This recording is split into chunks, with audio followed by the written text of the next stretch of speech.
Hello and big welcome to Rehan's biology. मैं हूं रेहान खान। स्वागत है आप सबका। बीएससी थर्ड ईयर के काफ़ी स्टूडेंट ने बॉटनी फर्स्ट पेपर के कई टॉपिक्स के बारे में डिमांड की थी कि कई टॉपिक्स हैं जिनके बारे में वीडियोस बनाए जाएं, तो उनमें से ही एक टॉपिक के बारे में आज हम डिस्कस करेंगे इस वीडियो में। बॉटनी फर्स्ट पेपर की फर्स्ट यूनिट में वीट, राइस, सोयाबीन कुछ ऐसे टॉपिक्स हैं जिनको आपको डिटेल में डिस्कस करना होता है। आपके एग्जामिनेशन में उनके बारे में डिटेल पूछी जाती है, ख़ासतौर से उनके कल्टीवेशन, प्रोडक्शन और यूजेस के बारे में। तो उनमें से ही एक टॉपिक वीट को हम आज डिस्कस करेंगे, जिसको हम आमतौर पर गेहूं कहते हैं। सबसे कॉमन हमारे आसपास पाई जाने वाली फसल है, ख़ासतौर से उत्तरी भारत में। अलग अलग नाम है उसके, अलग अलग सभ्यताओं में, अलग अलग लैंग्वेजेस में। जैसे हम अंग्रेज़ी में वीट कहते हैं, हिंदी में गेहूं है, उर्दू में गंदुम कहते हैं, फ्रेंच लैंग्वेज में उसको ब्ली कहते हैं और जर्मन लैंग्वेज में गेहूं को वाइज़ैन कहते हैं। तो बहुत डिफरेंट आपको नाम मिलेंगे अलग अलग भाषाओं में इसके। ये सबसे पुरानी फसली पौधों में से एक है, मोस्ट प्रिमिटिव क्रॉप प्लांट्स में से एक है। मानव सभ्यता ने जब खेती करना सीखा तो उस समय जो क्रॉप्स उसने उगानी शुरू की उसमें बार्ले, मेज़, वीट इस तरह की सीरियल क्रॉप्स थी। तो उनमें से वीट जो है सबसे प्राचीन फसली पौधों में से एक है। बॉटनी के पॉइंट ऑफ व्यू से हम जानते हैं कि वीट जो है वो एक सीरियल क्रॉप है। सीरियल क्रॉप क्या होती हैं? सीरियल क्रॉप उनको कहते हैं या सीरियल प्लांट्स उनको कहते हैं जो फैमिली ग्रैमिनी के मेंबर्स होते हैं, जिसको हम पोएसी भी कहते हैं। और उनमें जो फ्रूट है वो सिंगल सीडेड फ्रूट होता है, और वो सिंगल सीडेड फ्रूट जो है उसमें सीड कोट और फ्रूट वॉल आपस में फ्यूज रहती है। और ये सिंगल सीडेड फ्रूट जो है, ये ग्रेन अगर बड़े साइज़ का है तो इसको सीरियल कहते हैं, और अगर ये छोटे साइज़ का है तो इसको मिलेट्स कहते हैं। तो ये एक तरह की सीरियल क्रॉप है और इसका जो फ्रूट है वो एक सीरियल ग्रेन के रूप में होता है। तो ये एक बहुत ब्रीफ हिस्ट्री है वीट प्लांट की।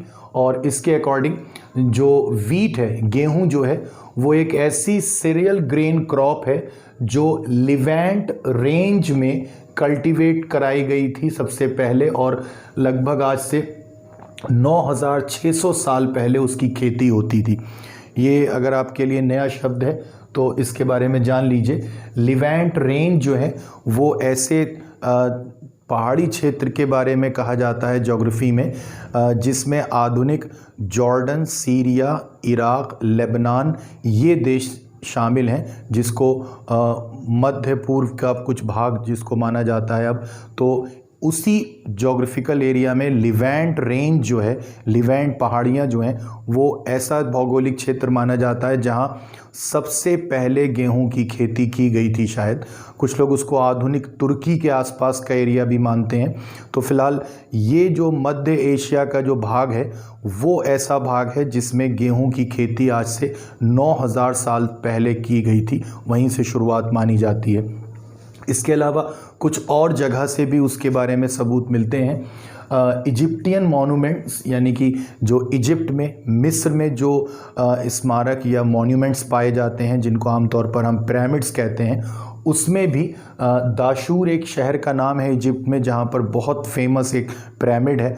उस पिरामिड की ईंटों में, ब्रिक्स में गेहूं के दाने पाए गए हैं। कार्बन डेटिंग से उनकी एज जो है वो काफ़ी पहले, लगभग 6000 साल पहले बताई गई है।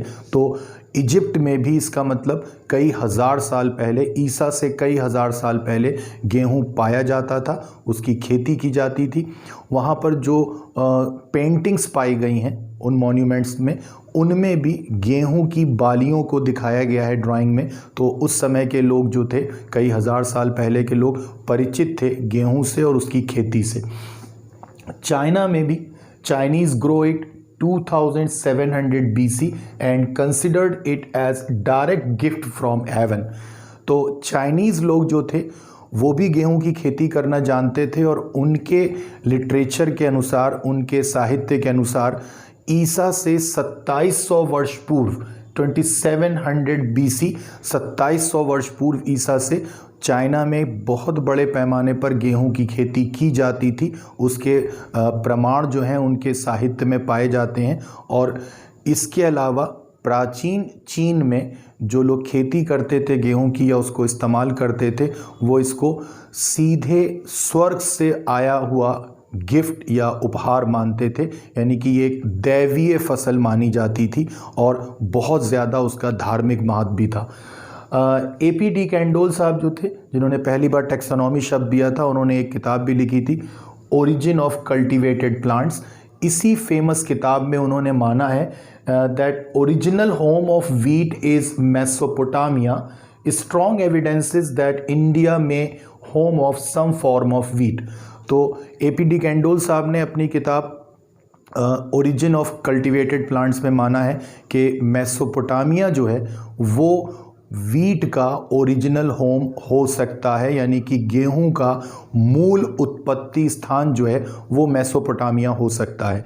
दूसरी बात उन्होंने ये भी मानी कि ऐसे काफ़ी सारे स्पष्ट प्रमाण हैं, स्ट्रॉन्ग एविडेंसेस हैं, जिनसे ये साबित होता है कि भारत भी गेहूं का एक मूल उत्पत्ति स्थान, ओरिजिनल प्लेस या ओरिजिनल होम हो सकता है।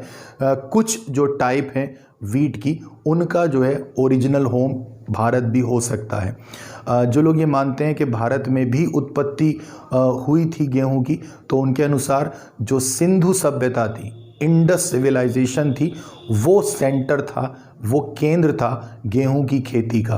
आपको जैसे पता है या सुना है आपने अगर पहले, मोहनजोदड़ो में जो खुदाई हुई थी और वहाँ पर सिंधु सभ्यता के अवशेष मिले थे, वहाँ पर एक बहुत बड़ा अन्नगार, एक ग्रेन स्टोर हाउस भी मिला था और वहाँ पर भी ये गेहूं के संबंधित कुछ अवशेष पाए गए थे।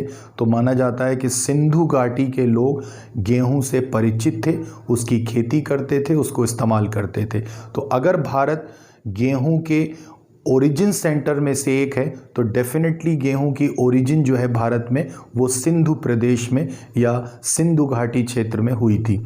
N.I. वेविलोव, जिनका बहुत ज़्यादा कंट्रीब्यूशन है ओरिजिन ऑफ क्रॉप प्लांट्स के बारे में और उन्होंने ओरिजिन सेंटर्स का कॉन्सेप्ट भी दिया, उनका मानना है कि wheat has multiple origin centres, यानी कि गेहूं के एक नहीं, एक से कई ज़्यादा ओरिजिन सेंटर हैं और उनमें से एक सेंटर डेफिनेटली इंडिया भी है, एक सेंटर चाइना भी माना जाता है और एक सेंटर इजिप्ट भी माना जाता है।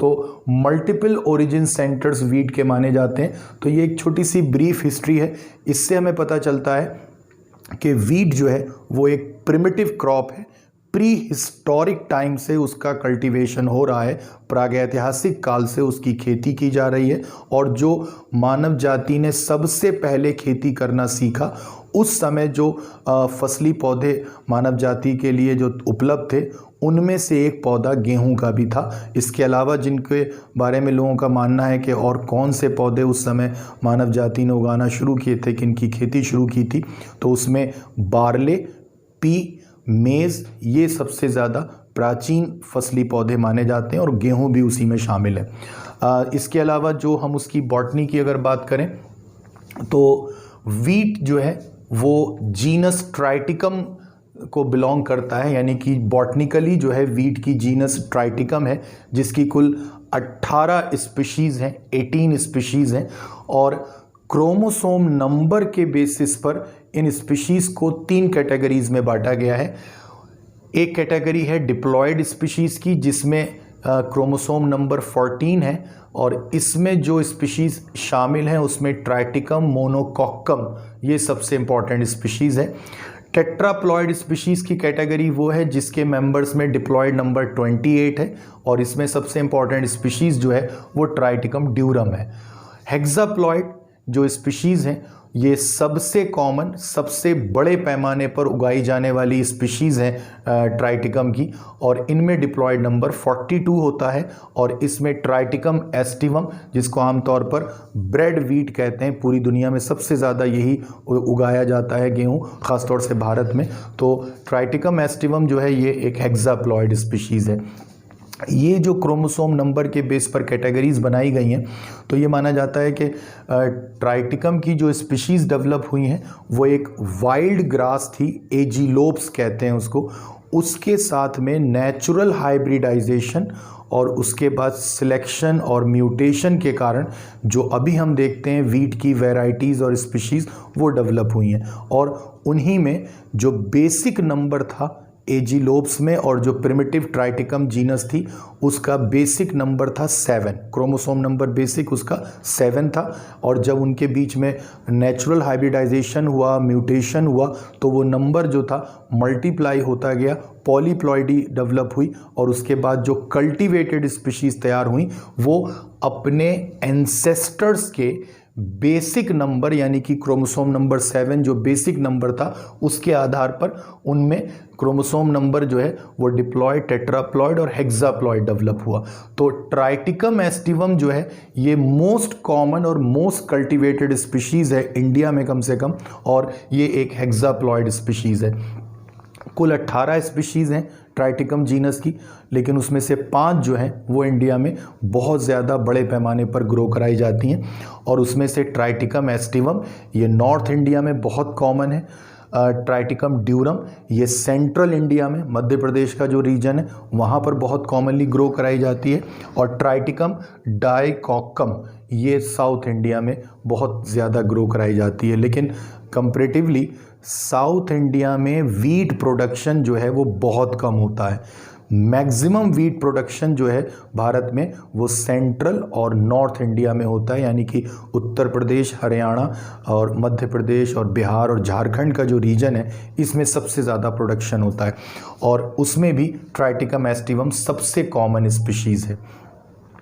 भारत में जितना गेहूँ उगाया जाता है वो पूरे विश्व के वीट प्रोडक्शन का 3.5% है, यानी कि पूरी दुनिया में जितना गेहूं उगता है उसका 3.5%, 3.5% भारत में उगता है।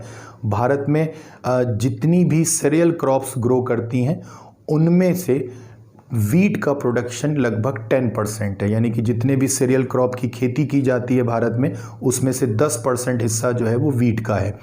मेज़ और राइस के बाद वीट जो है वो सबसे कॉमनली उगाई जाने वाली क्रॉप है पूरे वर्ल्ड में, और जो 2015 और 17 का डाटा है उसके हिसाब से वीट जो है वो मेज़ के बाद दूसरी मोस्ट कल्टीवेबल क्रॉप है, और पूरी दुनिया में जो लोगों का भोजन है उसमें राइस के बाद ये दूसरा सबसे इम्पॉर्टेंट क्रॉप प्लांट है जिसको मनुष्यों के भोजन के रूप में इस्तेमाल करते हैं। कल्टीवेशन की अगर हम बात करें तो डेफिनेटली ये एक टेम्परेट क्रॉप है, ज़्यादातर टेम्परेट रीजन में बहुत ये कॉमनली ग्रो कराई जाती है, लेकिन इसके अलावा ट्रॉपिकल रीजन्स में भी कहीं कहीं ग्रो कराते हैं इसको, लेकिन originally wheat is a temperate crop. Bharat में याद रखिएगा इस बात को, भारत में ये एक रबी क्रॉप है, RABI जो टाइप हैं फसलों के उनमें से रबी क्रॉप जो है उस तरह की ये फसल है, और इसको नॉर्मली अक्टूबर या नवंबर के बीच में बोया जाता है। तापमान की जो हमें ज़रूरत होती है गेहूं की फसल के लिए वो अलग अलग स्टेजेस में अलग अलग टेम्परेचर की रिक्वायरमेंट रहती है। जब फ्लावरिंग स्टेज होती है वीट की, पुष्पीय अवस्था होती है गेहूं की फसल की, तो लगभग 10 डिग्री सेल्सियस के आसपास का टेम्परेचर चाहिए होता है। जब फ्रूट फॉर्मेशन होने लगता है तब 15 से 20 डिग्री सेल्सियस टेम्परेचर चाहिए होता है, और जब फसल पकने का समय आता है तो फिर 20 से 25 डिग्री सेल्सियस टेम्परेचर चाहिए होता है। तो लगभग 10-12 से लेकर 20 से 25 डिग्री सेल्सियस के बीच का जो टेम्परेचर है ये रेंज सूटेबल है वीट क्रॉप के लिए। सॉइल लोम सॉइल या लोमी सॉइल जो है सबसे कॉमन सॉइल है जिसमें वीट क्रॉप बहुत आसानी से बहुत अच्छे से ग्रो करती है। नाइट्रोजन, फॉस्फोरस और पोटैश ये सबसे कॉमनली रिक्वायर्ड फर्टिलाइज़र हैं जिनकी ज़रूरत होती है गेहूं की खेती के लिए, और पूरी फसल में 4 से 5 बार इरिगेशन यानी कि सिंचाई की ज़रूरत होती है, 4 से 5 बार फसल को पानी दिया जाता है। तो ये रिक्वायरमेंट है। हार्वेस्ट यानी कि फसल कटने का समय उत्तरी भारत में ख़ास तौर से मार्च से अप्रैल के मध्य होता है, और पूरी फसल 120 से 180 दिनों में तैयार हो जाती है, 120 टू 180 डेज। अब ये एक बड़ा डिफरेंस है भारत और दूसरे कई देशों की गेहूं फसल के बारे में। कई देशों में, ख़ासतौर से कई यूरोपीय देशों में गेहूं की फसल लगभग 9 से 10 महीने में तैयार होती है, जबकि भारत में यही फसल जो है वो लगभग 5 से 6 महीने में या 4 से 6 महीने में तैयार हो जाती है। तो ड्यूरेशन का काफ़ी डिफरेंस है। इसके अलावा जो आपने अभी कहा कि ट्राइटिकम की 18 स्पीशीज़ हैं जो भारत में, उसमें से 5 पाई जाती हैं या 5 उगाई जाती हैं कॉमनली। ब्रीडिंग प्रोग्राम्स के तहत बहुत सारी इम्प्रूव वैरायटीज़ जो हैं वो वीट की तैयार की गई हैं। लगभग 1100 वैरायटीज़ हैं पूरे वर्ल्ड में जो तैयार की गई हैं वीट की।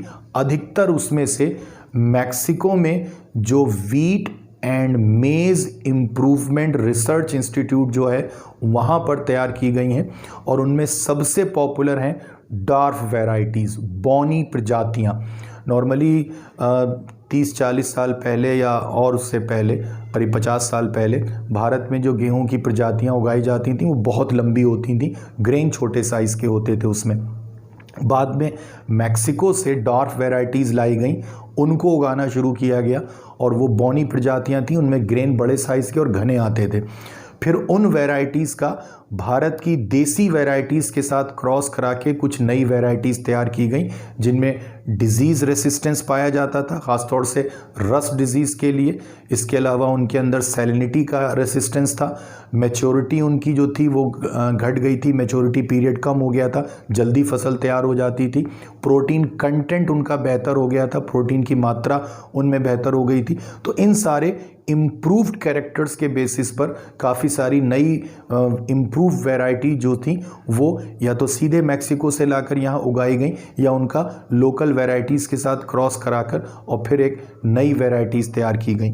यहाँ पर जो आपके लिए वैरायटीज़ के नाम दिए हैं, सोनालिका, शरबती सोनारा, कल्याण सोना, जनक, प्रताप, अर्जुन, ये सब इम्प्रूव वैरायटीज़ हैं गेहूं की, जो भारत में अलग अलग हिस्सों में अलग अलग कैरेक्टर्स की वजह से उगाई जाती हैं। शरबती सोनारा जो है लगभग भारत में हर जगह पर आसानी से उगाई जा सकने वाली एक इम्प्रूव वैरायटी है। ये जो इम्प्रूव वैरायटी मैक्सिको में तैयार हुई इनमें से काफ़ी, और फिर भारत में वो उगाई जाने लगी। डॉक्टर नॉर्मन बोरलॉग, नाम याद रखिएगा ये, इनके नेतृत्व में एक रिसर्च टीम ने बहुत बरसों तक काम करके और काफ़ी रिसर्च के बाद वीट की कई सारी इम्प्रूव वैरायटीज़ तैयार की, और वो वैरायटीज़ भारत में जब उगाना शुरू की गई तो वहीं से ग्रीन रेवोल्यूशन शुरू हुआ, हरित क्रांति शुरू हुई लगभग 1960 के दशक में। और यहाँ पर डॉक्टर MS स्वामीनाथन, उन्होंने भी बहुत काम किया राइस और वीट की इम्प्रूव वैरायटीज़ को तैयार करने में।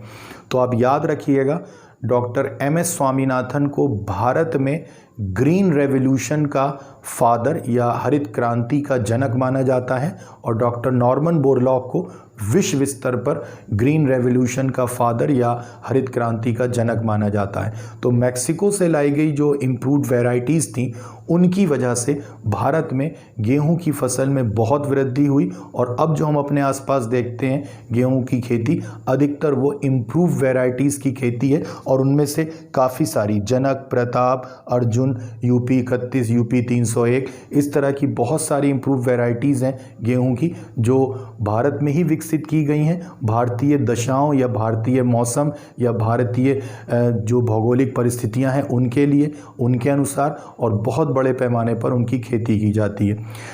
इकोनॉमिक इम्पोर्टेंस आप ऑलरेडी जानते हैं गेहूं की। सबसे ज़्यादा उसका इस्तेमाल मिलिंग के पश्चात, गेहूं के दानों को पीसने के पश्चात आटा बनाने में किया जाता है, जिसका इस्तेमाल चपाती बनाने में करते हैं या ब्रेड बनाने में करते हैं। ट्राइटिकम एस्टिवम का सबसे ज़्यादा इस्तेमाल होता है इसी काम के लिए, तो इसीलिए उसको ब्रेड वीट भी कहते हैं।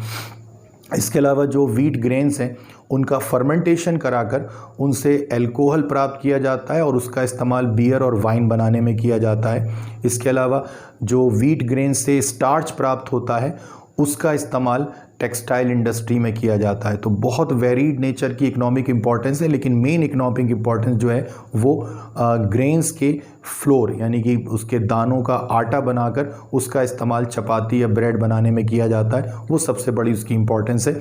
बहुत न्यूट्रिटिव होते हैं व्हीट ग्रेन्स, प्रोटीन, कार्बोहाइड्रेट और फाइबर की बहुत मात्रा उनके अंदर होती है। उनमें एक प्रोटीन होता है, ग्लूटेन कहते हैं जिसको, तो कुछ लोगों को उससे एलर्जी होती है और वो अगर गेहूं की रोटी खा लेते हैं तो उनको बहुत सारी जो है डाइजेस्टिव सिस्टम की प्रॉब्लम्स होती हैं, सिलेक डिजीज़ कहते हैं उनको अक्सर, और वो ग्लूटेन के लिए वो लोग सेंसिटिव होते हैं। और ये एक काफ़ी हद तक बहुत सारे देशों में कई लोगों की समस्या है कि वो व्हीट ग्रेन का इस्तेमाल ग्लूटेन के कारण नहीं कर पाते हैं। तो इसीलिए कुछ वैरायटीज़ जो हैं व्हीट की वो ग्लूटेन फ्री वैरायटीज़ के रूप में विकसित की गई हैं, ताकि वो लोग भी व्हीट ग्रेन का फ़ायदा उठा सकें जिनको ग्लूटेन के लिए एलर्जी है या जिसके लिए वो सेंसिटिव हैं। तो ये व्हीट के बारे में एक छोटा सा ब्रीफ डिस्कशन था, उसकी हिस्ट्री, उसकी ओरिजिन, उसकी कल्टीवेशन के बारे में। उम्मीद है आपको हेल्प करेगा काफ़ी। अगले वीडियोस में हम राइस और सोयाबीन और शुगर केन के बारे में डिस्कस करेंगे। अगर वीडियो आपको अच्छा लगा हो तो प्लीज़, और अभी तक आपने अगर सब्सक्राइब नहीं किया है तो रेहांस बायोलॉजी को सब्सक्राइब कीजिए, देखते रहिए और पढ़ते रहिए।